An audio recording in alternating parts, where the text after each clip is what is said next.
Halo semua, perkenalkan saya Nuria Lutfiana, CP169 dari Universitas Islam Malang, jurusan akuntansi. Kali ini saya akan bahas mengenai hal yang berkaitan dengan ERP. Namun sebelum itu perlu diketahui bahwa sistem ERP merupakan perangkat yang memiliki kemampuan untuk mengotomatisasi segala proses bisnis berdasarkan data acuannya. Lalu, apa nih yang berkaitan dengan sistem ERP? Langsung saja, mari kita bahas. Kali ini saya akan membahas dua software Enterprise Resource Planning, yaitu adalah ERP Odoo versus ERP Oracle.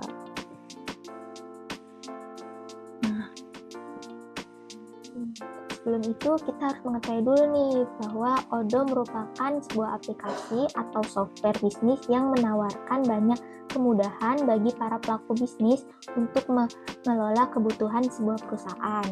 Nah, Odoo pada saat ini sudah berkembang semakin pesat dengan menawarkan berbagai fungsi, mulai dari segi keuangan, segi penjualan, SDM, pemasaran, website, inventory, produktivitas, hingga pelayanan lainnya. Sedangkan Oracle itu juga sama, sebuah software yang digunakan untuk membantu perusahaan mengelola bisnis, termasuk bisnis keuangannya, SDM, manajemen range supply, dan di Oracle ini dia itu menawarkan sebuah modul, yaitu meliputi modul akuntansi, manajemen rantai pasokan, manajemen proyek, sumber daya manusia, dan lain-lain. Nah, Oracle ini bersifat modular, yaitu semakin banyak modul yang dibeli, maka semakin lengkap fungsionalnya. Mari kita bandingkan mengenai beberapa aspek, yaitu dalam akses penggunaan, biaya, tipe bisnis, dan user interface dan user experience-nya. Dimulai dari akses penggunaannya. Nah, untuk Odoo itu tuh platformnya dapat diakses oleh banyak platform, dan ada 3 tipe user dan tingkatan dalam mengaksesnya, yaitu ada pengguna internal, yaitu biasanya adalah karyawan yang memiliki akses ke berbagai fitur dan modul. Lalu ada pengguna portal, itu biasanya pelanggan atau pemasok dengan akses terbatas ke dokumen yang terkait melalui portal. Terus yang ketiga adalah pengguna publik, itu adalah akses situs web saja ke fitur-fitur yang tersedia secara umum, seperti menjelajahi katalog produksi atau mengirimkan formulir kontak. Nah, ini itu akses right itu diberikan kepada user group, kemudian user group ini akan memberikan akses kepada usernya. Dan untuk Oracle itu platformnya hanya dapat diakses pada web atau SaaS. Terus manajemen user, dan setiap user bisa diatur hak akses terhadap suatu database oleh database administratornya. Terus database ini hanya dapat diakses dan dioperasikan oleh tim IT yang sudah spesialis. Selanjutnya adalah aspek penggunaan.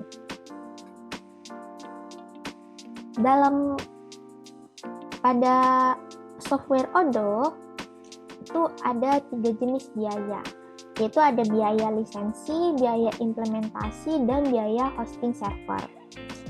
Nah, pada biaya lisensi ini Odoo menyediakan biaya yang gratis, artinya kita dapat membelinya, kita dapat menggunakannya tanpa harus membayarnya. Itu karena Odoo merupakan aplikasi yang bersifat open course gitu ya. Di sini untuk biaya lisensi itu dibagi menjadi 3, ada satu app, ada yang standar, dan ada juga yang custom. Dan harga yang berbeda-beda ini tergantung pada jumlah penggunaan dan fitur yang dipilih. Terus selanjutnya ada biaya implementasi. Biaya implementasi ini mencangkup biaya konsultan, konsumisasi, support, dan lain-lain. Biaya implementasi ini dapat dihitung melalui kebutuhan sistem Anda, apakah menggunakan standar ODO, apakah perlu untuk dilakukan konsumisasi, seberapa kompleks konsumisasi yang diinginkan. Lalu ada biaya hosting server. Hosting server ini diperlukan untuk menyimpan server ODO dan database Anda.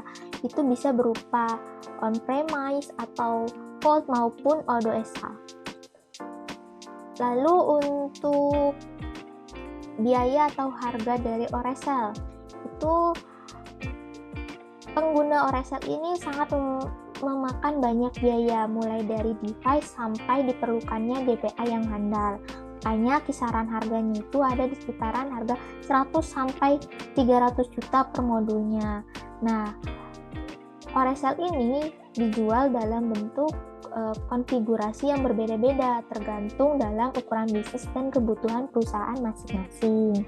Kan tadi Oracel ini bersifat modular, berarti semakin banyak modul yang dibeli, semakin banyak juga fungsi dan biaya yang dikeluarkan. Lalu perbandingan pada tipe bisnis. Bisnis mana yang sangat cocok untuk menggunakan software antara ODO ataupun Oracel. Nah, biasanya bisnis-bisnis yang berskala kecil itu menggunakan software ODO seperti pengecer, toko online yang ada di e-commerce, perusahaan layanan jasa, perusahaan pemasaran, perusahaan manufaktur, distribusi, perusahaan pelatihan, kantor akuntan, terus perusahaan dengan operasi layanan lapangan, dan juga perusahaan R&D. Itu karena beberapa fitur utama di dalam ODO itu ada yang untuk akuntansi, CRM, dan juga manufaktur, karyawan, dan juga inventaris. Terus kalau untuk software Oracel ini karena biayanya tadi sangat besar dan sekali beli modulnya itu juga lumayan gitu ya, itu biasanya digunakan pada bisnis yang berskala besar di berbagai industri seperti industri manufaktur, retail, jasa keuangan, kesehatan, dan instansi pemerintah.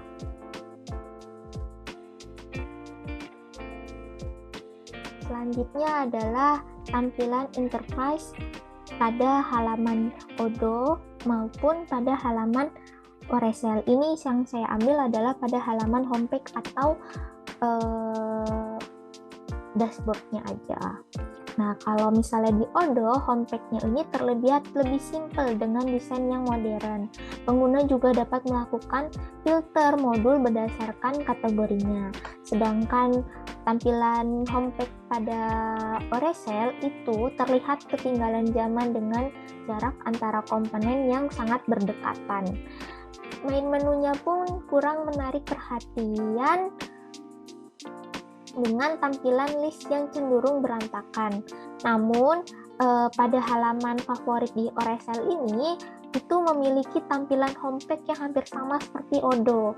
Nah, halaman favorit ini merupakan sebuah kumpulan menu yang sering digunakan atau dikustomisasi oleh penggunanya.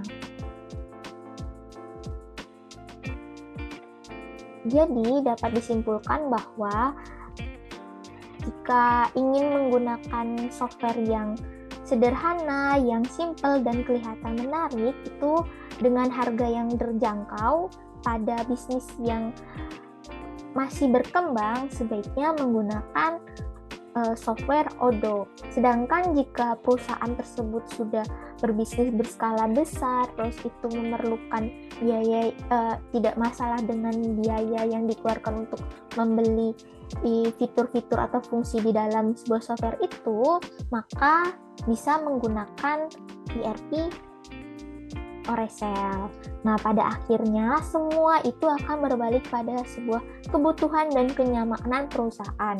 Karena kedua software ini sama-sama dapat membantu proses bisnis.